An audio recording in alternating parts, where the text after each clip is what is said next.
J'ai manifesté que cette vidéo arrive à toi si et seulement si elle t'est destinée et surtout au meilleur moment. Fais preuve de discernement, ça reste une guidance collective, donc il y a que toi qui peux confirmer si les messages te sont adressés. J'espère que tu vas bien, que cette nouvelle saison là qui s'installe l'automne t'a permis de t'aligner. Je te remercie si tu es présent, que tu commentes, que tu republies, que tu écoutes ces guidances. Merci d'être là.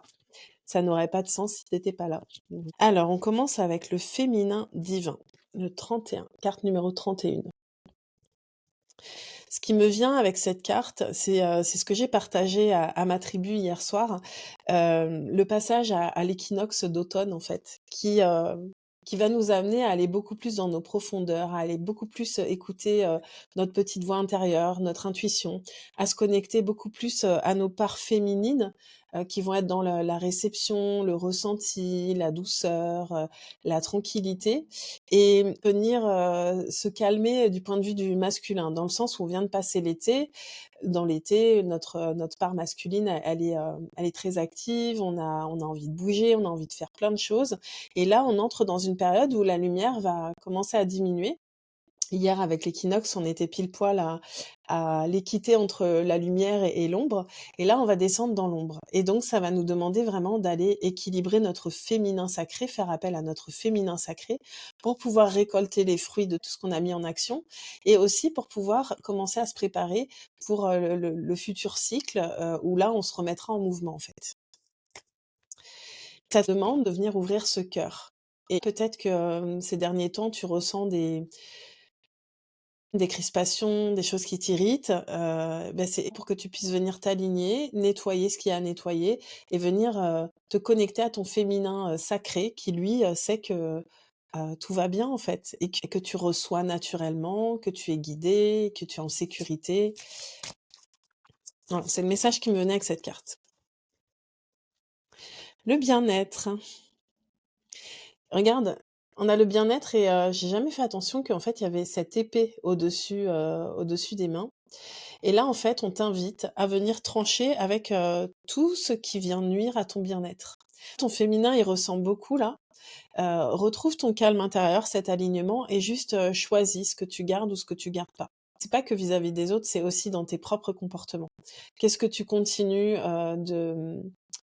d'avoir comme comportement? Et quand tu identifies qu'il y a des comportements qui te nuisent ou qui sont pas forcément bénéfiques pour le monde, eh bien, tu as le pouvoir de venir trancher, de dire: «Bah, maintenant, j'arrête de fonctionner de cette manière et je vais choisir une manière plus douce».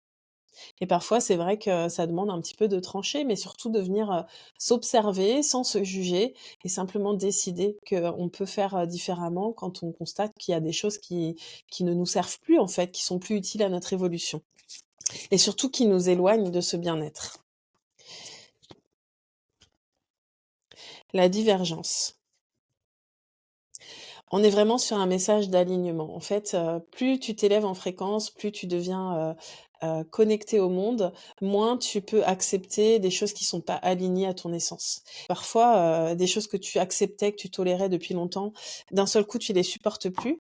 Et ben, on t'invite vraiment à pas partir dans de la réaction, mais vraiment à revenir dans ton centre et à choisir en conscience, comment tu veux, continuer d'évoluer, en fait. Avec qui, comment, et et d'être cohérent ou cohérente entre, ce que tu penses, ce que tu ressens et la manière dont tu agis ou tu t'exprimes, tu vois? Que tout soit aligné pour que du coup ton énergie, elle soit la plus pure possible et qu'elle puisse te permettre de manifester, quelque chose qui correspond vraiment à tes désirs de cœur. Je vais prendre l'oracle de l'intuition et de l'action et je t'invite à enregistrer cette vidéo si tu veux pouvoir y revenir. Quels sont les messages que tu as besoin d'entendre maintenant?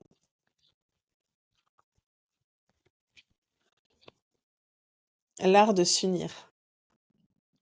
J'adore. Parce que c'est vraiment les énergies du moment, ça fait plusieurs transmissions aussi que je fais passer à ce sujet-là, où plus on s'aligne, alors peut-être qu'il y a une sensation de perte parce qu'il y a des relations qui s'arrêtent, il y a peut-être, un travail qui s'arrête, une façon de fonctionner qui s'arrête, mais plus tu t'alignes à ta fréquence originelle, plus tu attires d'autres âmes qui résonnent avec tes fréquences originelles. Il y a vraiment une notion de ensemble on va beaucoup plus loin. On la connaît cette phrase, seul on va vite, ensemble on va plus loin, mais c'est vraiment ça. Les personnes à qui je m'adresse, c'est des leaders du nouveau monde, c'est des personnes qui sont en chemin pour porter les fréquences les plus hautes et et ça fait partie d'être, dans l'unité, de ressentir qu'on est connectés tous entre les êtres vivants, qu'on est connectés à la terre, qu'on est connectés à l'univers et que, on a tout intérêt à nettoyer nos cœurs et à s'unir pour pouvoir incarner un écosystème, vivant tous ensemble et révéler ce nouveau monde où c'est plus doux, où c'est plus abondant, où chacun a conscience de son unicité et de la valeur qu'il a dans le groupe, puisque les uns les autres, on a vraiment des fréquences particulières et que tous, à notre fréquence unique, on vient créer une harmonie dans l'univers qui fait que le monde tourne rond. Ok, quel est le message que tu as besoin d'entendre? Accepter le chaos. Ah, c'est vraiment un récap de la session de la tribu d'hier.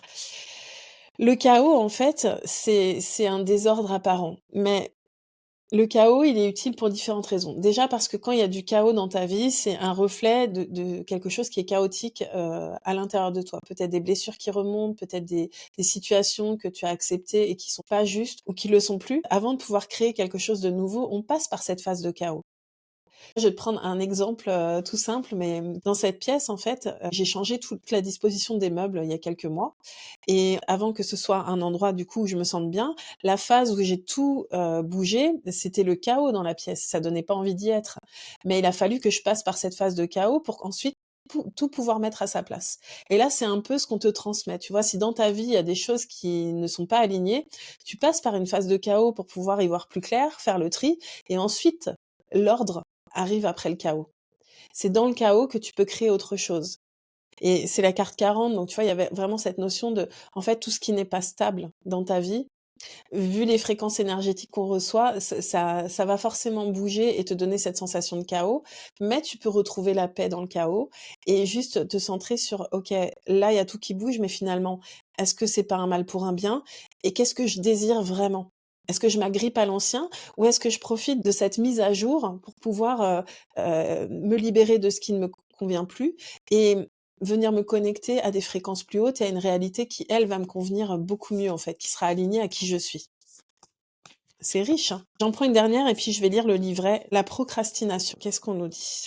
C'est la carte numéro 3. Quand on procrastine, hein, pour moi, c'est jamais parce qu'on est feignant, hein. On procrastine parce qu'il y a des choses qui nous font peur.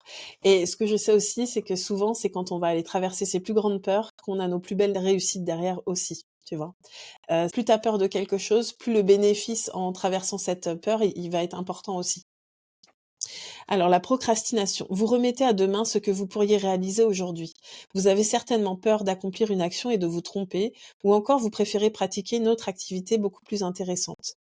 En fin de compte, vous n'entreprenez rien. Cette carte vous dit de ne pas attendre de vous sentir prête ou prêt. Cela n'arrivera peut-être jamais. Arrêtez-vous pour comprendre votre habitude à procrastiner. Il y a aussi de fortes chances qu'il manque un sens profond à ce que vous souhaitez entreprendre. Pourquoi faites-vous ce que vous faites? Vous pouvez à tout instant choisir quelque chose de différent. Cessez le cercle vicieux de la procrastination et passez à l'action dès maintenant. Une petite action à la fois vous met en mouvement. L'ensemble des petites actions que vous exécutez vous font faire un grand pas vers l'avant. Prête ou prêt, pas prêt, agissez. Votre cœur souhaite manifester des désirs précieux. Vos actions sont alignées avec la grandeur de votre âme. Agissez avec simplicité, aisance et plaisir, et ce, dès aujourd'hui. Alors, l'écriture intuitive qu'on te propose, c'est que tu prends le temps de respirer, tu te mets de la musique, tu te mets dans un environnement qui va être propice à être connecté à ton âme et tu commences par cher plus ton prénom et tu écris. L'action que tu es invité à poser dès maintenant, c'est 3 petits points et là tu laisses aller tout ce qui a envie de sortir. Et comme ça, tu vas voir qu'est-ce qui est vraiment important pour toi de réaliser maintenant pour pouvoir être dans cet alignement à ta fréquence originelle et écouter ton âme et te mettre, en action dans ce monde, pas comme un humain perdu au milieu de nulle part, mais comme un être spirituel incarné et connecté, qui est venu bâtir des choses sur cette terre. Si tu as besoin d'être accompagné, pour cela, sache que j'ai des espaces, pour ça. N'hésite pas à venir vers moi. Je te souhaite une excellente journée et je te retrouve très vite pour une nouvelle guidance.